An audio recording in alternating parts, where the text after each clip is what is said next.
Hello students, welcome to my YouTube channel engineer से stop. और आज की वीडियो में हम लोग देखेंगे व्हाट आर रेस कंडीशंस और ये कहाँ से अकर होती हैं, किस रीज़न से ये अकर होती हैं ऑपरेटिंग सिस्टम में। ठीक है, तो सबसे पहले हम ये जानते हैं कि what is need for inter process communication. सारी स्टोरी यहीं से शुरू होती है। अगर हमें इंटर प्रोसेस कम्युनिकेशन की ज़रूरत पड़ी, इसी वजह से हमारे पास कहीं ना कहीं रेस कंडीशंस आ रही हैं। ठीक है, तो पहले इंटर प्रोसेस कम्युनिकेशन क्यों करना पड़ रहा है? क्योंकि हमें पता है हमारे पास जो रैम मेमोरी होती है ये लिमिटेड साइज़ की होती है ना। तो और आपके पास जो प्रोग्राम्स होते हैं, बहुत सारे प्रोग्राम्स या वीडियोज़ या जो भी आप सेकेंडरी स्टोरेज में रखे हैं, वो बहुत बड़ी साइज़ में होते हैं। वो पूरा पूरा प्रोग्राम आप क्या कर सकते हैं, क्या मेन मेमोरी में लाके नहीं रख सकते। ठीक है, तो इस वजह से हमें एक बहुत बड़े प्रोग्राम को जो आपका सेकेंडरी स्टोरेज में रखा हुआ है उसको हम पेजेस में डिवाइड करते हैं। ठीक है, पेजेस में डिवाइड करते हैं और जब जिस पेज की ज़रूरत होती है वो आपका मेन मेमोरी में आता है, उसका एग्जीक्यूशन होता है और वो फिर वापस जाता है। जो जिस पर्टिकुलर पेज की ज़रूरत है एग्जीक्यूशन के लिए, हम सिर्फ उतने ही पोर्शन को रखते हैं so that we could increase the degree of multi programming. ये आपका किसका कंसेप्ट है? वर्चुअल मेमोरी का। ठीक है, since we are dividing a particular program और a particular file in multiple parts, ठीक है, तो जब हम उसको एग्जीक्यूट करेंगे, अगर हमारे पास सपोज किसी भी एक बड़े प्रोग्राम के दो पेजेस या दो पार्ट्स आ गए एग्जीक्यूशन के लिए, तो ऑब्वियसली उनके बीच में डिपेंडेंसी होगी।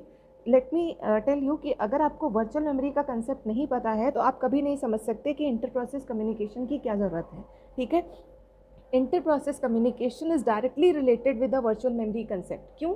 क्योंकि आपके पास रैम मेमोरी की साइज़ लिमिटेड है और इसके साथ साथ आपका ऑब्जेक्टिव है कि आप डिग्री ऑफ मल्टी प्रोग्रामिंग को बढ़ा सकें। मतलब हमारे पास एक टाइम पे रैम में ढेर सारे प्रोग्राम होने चाहिए जो एग्जीक्यूट हो रहे हैं। ठीक है, तो हमें क्या करना है, हम क्या करते हैं, जो हमारे पास सेकेंडरी मेमोरी में जो भी हमारे पास प्रोग्राम स्टोर्ड है, हम उसको पेजेस में डिवाइड कर लेते हैं। ठीक है, और पेजेस में डिवाइड करके जिस पेज की हमें ज़रूरत है हम उसे उठाते हैं और मेन मेमोरी में लाते हैं और जब उसका काम खत्म हो जाता है तो वापस भेज देते हैं। ठीक है, और यही चीज़ आपका क्या कहते हैं, वर्चुअल मेमोरी होता है कि हम स्वैप इन स्वैप आउट बहुत फ्रीक्वेंटली करते हैं पेजेस की। ठीक है, और पेजेस यहाँ पे मेन मेमोरी में आके फ्रेम्स में स्टोर होते हैं। इसका एक सेपरेट वीडियो है वर्चुअल मेमोरी का, आप वहाँ से समझ लीजिएगा।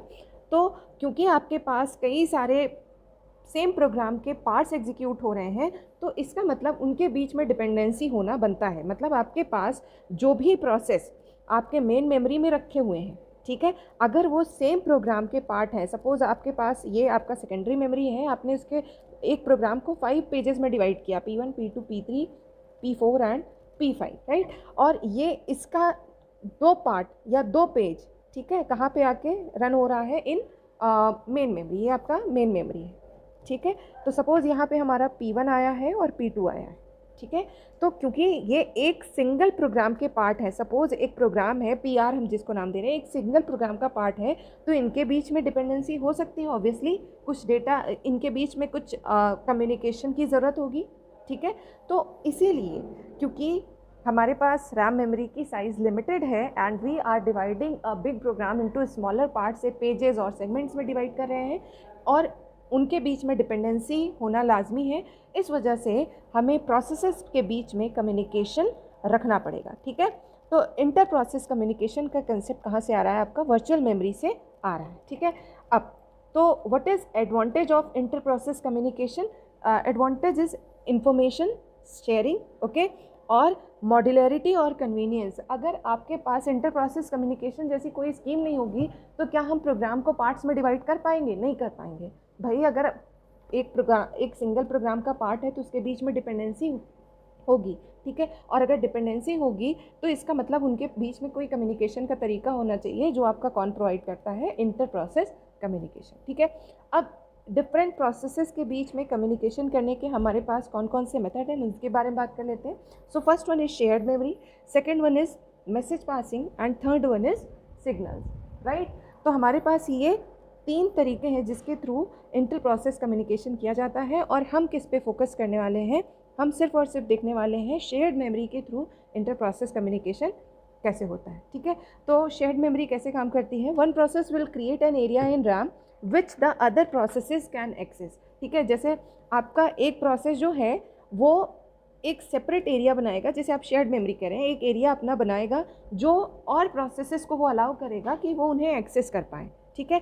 Both processes can access shared memory like a regular working memory and इसका बेनिफिट क्या है, it is fast and reading writing is like regular reading and writing. Okay, अब यहाँ पे प्रॉब्लम क्या आएगी, यहाँ पे आपके पास प्रॉब्लम ये आएगी कि एरर जनरेट हो सकता है। भाई दोनों प्रोसेस सेम टाइम पे यहाँ पे कुछ चीज़ों को अपडेट करेंगे और प्रोसेसेस के बीच में क्योंकि कंटेक्स्ट स्विचिंग को आप नहीं रोक सकते हैं, इस वजह से यहाँ पे एरर आ सकता है और आपको करेक्ट रिजल्ट हो सकता है ना मिले। ठीक है, तो इसके लिए जो शेयर्ड मेमोरी में जो प्रॉब्लम्स आती हैं या इंटर प्रोसेस कम्युनिकेशन जब हम शेयर्ड मेमोरी के थ्रू करते हैं तो हमारे पास एक प्रॉब्लम आती है जिसको हम कैसे सॉल्व करेंगे, सिंक्रोनाइजेशन के थ्रू। ठीक है, और प्रॉब्लम क्या जो आती है उसे हम क्या कहते हैं, रेस कंडीशन। ठीक है, तो इंटर प्रोसेस कम्युनिकेशन के 3 मेथड्स हैं, shared memory, message passing and signals. हम फोकस कर रहे हैं शेयर्ड मेमोरी पे, और शेयर्ड मेमोरी में कोई भी प्रोसेस एक शेयर्ड एरिया बनाएगा, फॉर्म करेगा, जो दूसरे भी प्रोसेस हैं जो उससे रिलेटेड है उसको एक्सेस कर पाएंगे, नॉर्मल रीडिंग राइटिंग कर पाएंगे। और शेयर्ड मेमोरी का यूज़ करके जब हम इंटर प्रोसेस कम्युनिकेशन किया जाता है तो ये बहुत फास्ट होता है। प्रॉब्लम क्या आएगी, एरर जनरेट हो सकता है इन लैक ऑफ सिंक्रोनाइजेशन। ठीक है, और इसमें कौन सी प्रॉब्लम आती है, शेयर्ड मेमोरी के थ्रू इंटर प्रोसेस कम्युनिकेशन करने पे रेस कंडीशंस अगर होती हैं। ठीक है, जिसे हमें अगर ख़त्म करना है या जिसे हैंडल करने के लिए we need synchronisation between the process. तो चलिए अब हम लोग स्टार्ट करते हैं, एक एग्जांपल से स्टार्ट करते हैं। सपोज हमारे पास 2 प्रोग्राम हैं, say program 0 and program 1, right, और these 2 program are accessing the shared variable count. ठीक है, काउंट की इनिशियल वैल्यू क्या है, 5। ओके, एंड प्रोग्राम 0 जो है आपके काउंटर वैल्यू को इंक्रीज़ कर रहा है और प्रोग्राम 1 काउंटर वैल्यू को डिक्रीज़ कर रहा है। ठीक है, ओके, तो अगर हम सिंगल कोर सिस्टम को यूज़ कर रहे हैं, आपके पास एक सिंगल प्रोसेसर है आपकी मशीन में, तो program 1 and program 2 are executing at the same time but sharing a single core, right.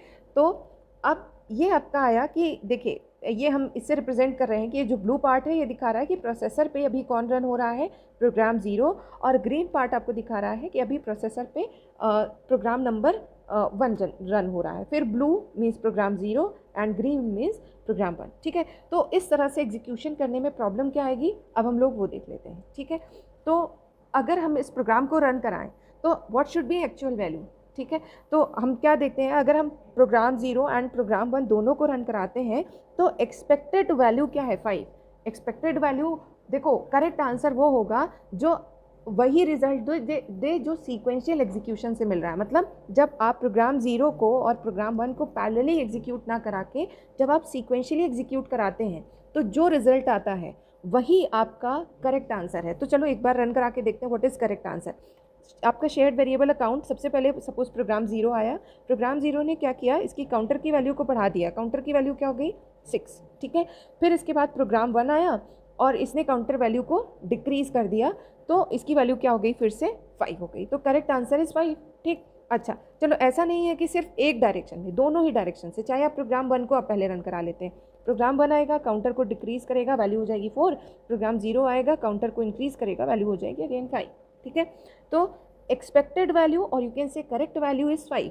ठीक है, लेकिन क्योंकि प्रोसेसेस के बीच में कंटेक्स्ट स्विचिंग होती है, ठीक है, इस वजह से आपको रिज़ल्ट 4 भी मिल सकता है और 6 में मिल सकता है। कैसे, तो देखिए, तो जब हमने सीक्वेंशियल एग्जीक्यूशन किया, ठीक है, मतलब पूरा प्रोग्राम एग्जीक्यूट होने के बाद जब कंटेक्स्ट स्विचिंग हो रही है तो सही वैल्यू में मिल रही है 5, लेकिन जब बीच में ही आपके पास कंटेक्स्ट स्विचिंग अगर हो रहा है तो आप यहाँ पे हमें रिजल्ट क्या मिल जा रहा है, 6। चलिए देखते हैं कैसे यहाँ पे रिजल्ट 6 आ रहा है। Let me one second, let me clear the screen first. Okay, तो देखिए सबसे पहले हमने काउंटर में R1 में क्या वैल्यू पुट करी, R1 में वैल्यू आ गई 5, काउंटर की वैल्यू उन्होंने 5 रख ली। ठीक है, R2 ने क्या किया, R2 में वैल्यू आई 5, R2 is equals to R2 minus 1, R2 की वैल्यू क्या हो गई, फिर से R2 की वैल्यू हो गई 4, और काउंटर में इन्होंने क्या रख दिया, 4।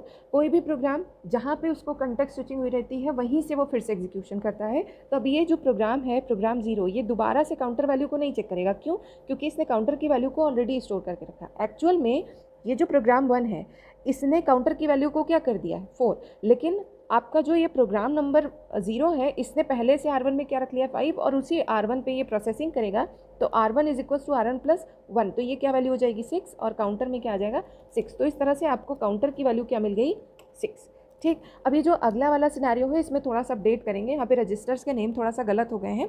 देखिए सबसे पहले आपका, अब हम ऐसे कर रहे हैं कि जो आपका प्रोग्राम नंबर 1 है ये पहले स्टार्ट कर रहा है, ठीक है। प्रोग्राम नंबर 1 आया, इसने एक रजिस्टर यूज़ किया R2, ठीक है। R2 में इसने काउंटर की वैल्यू को रख लिया, दैट इज़ 5, ठीक है। R2 में क्या स्टोर हो गया, 5। अब यहाँ पे ये जो प्रोग्राम नंबर 0 R2 नहीं यूज़ करा है, R1 को यूज़ करा है, तो यहाँ पे क्या है R1, ठीक है। R1 में क्या आया, 5, ठीक है। काउंटर की वैल्यू यहाँ पे भी क्या मिली, 5। फिर ये भी R1 है और ये भी R1 है, गलती से R2 हो गया है, तो R1 is equals to R1 plus 1। अब ये वैल्यू क्या हो जाएगी, 6, और काउंटर में क्या स्टोर हो जाएगा, 6। Counter value is now 6। लेकिन क्योंकि ये जैसे ही काउंटर की वैल्यू स्टोर की थी प्रोग्राम 1 ने, कंटेक्स्ट स्विच हुआ था, तो जहाँ से प्रोग्राम रुका था वहीं से फिर एग्जीक्यूशन स्टार्ट होगा। तो अगला जो स्टेप होगा क्या होगा, R2 is equals to R2 minus 1।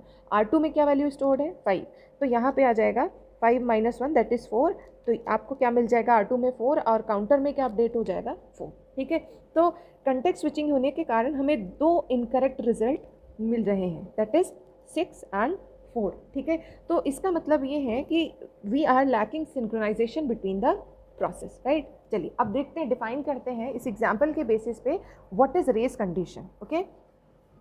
तो रेस कंडीशन किसे कहते हैं, a situation where several processes access and manipulate the same data और क्रिटिकल सेक्शन, ठीक है।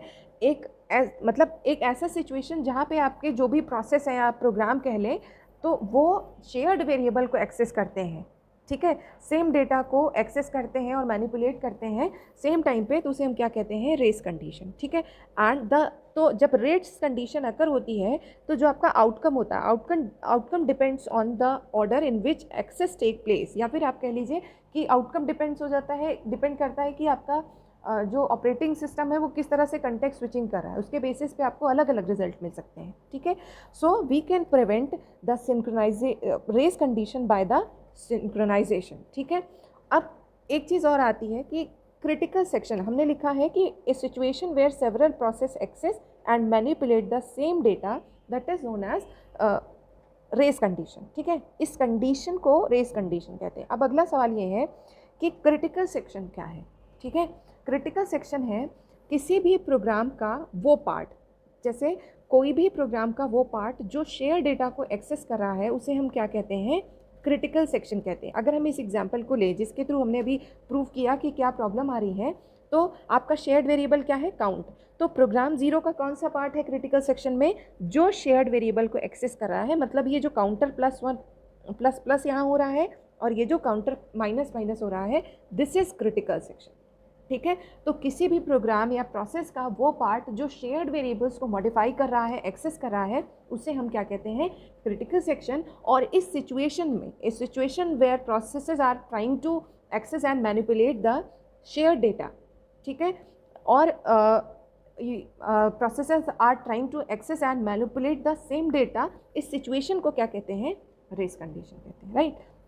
ओके और ऑलरेडी मैंने बता दिया कि आउटकम किस पर डिपेंड करता है, outcome depends on the order in which access take place. तो क्रिटिकल सेक्शन, जैसा हमने एग्जांपल लिया था, किसी भी प्रोग्राम का वो पार्ट जो आपके शेयर्ड रिसोर्स को एक्सेस कर रहा है, शेयर्ड वेरिएबल को एक्सेस कर रहा है, उसे हम क्या कहते हैं, क्रिटिकल सेक्शन, ठीक है। तो अगर हमें रेस कंडीशन को प्रिवेंट करना है तो हमें सिंक्रोनाइजेशन की ज़रूरत है, और ये हम कैसे करेंगे, we have to ensure that only one process at a time manipulates the critical section. आपका जो ये क्रिटिकल सेक्शन है किसी भी प्रोग्राम का, वो एक टाइम पे सिर्फ किसी एक ही प्रोसेस के थ्रू एक्सेस किया जाना चाहिए, सेम टाइम पे मल्टीपल प्रोसेस इस एरिया में, प्रोग्राम एरिया में ना आए, जिसे हमने क्रिटिकल सेक्शन डिफाइन किया है, ओके। अच्छा, अगर हम डिफाइन करें what is race condition in multi core और मल्टी प्रोसेसर सिस्टम्स, तो वहाँ पे कैसे आप डिफाइन करेंगे कि multiple programs are trying to multiple program 1 and program 2 both are executing on the different processors and trying to access the same resource. Suppose एक file है, हमें कहते हैं हमारे पास abc.txt एक फ़ाइल है और दो प्रोसेस है, say P1 and P2, both processes P1 and P2 are trying to access the abc.txt file at the same time and P1 and P2 are running on the different processor. तो race condition को आप multi core system में इस तरह से define कर सकते हैं, या फिर ऐसे भी कर लीजिए कि आपके पास एक शेयर्ड वेरिएबल है, शेयर्ड रिसोर्स है, जिसको आपको प्रोग्राम 1 एंड प्रोग्राम 2 जो है दोनों एक्सेस करना चाह रहे हैं और P1 and P2 are executing on the different cores, ठीक है। तो देखिए हमने इसको यहाँ पे रिप्रेजेंट भी किया है कैसे, कि प्रोग्राम 0 जो है वो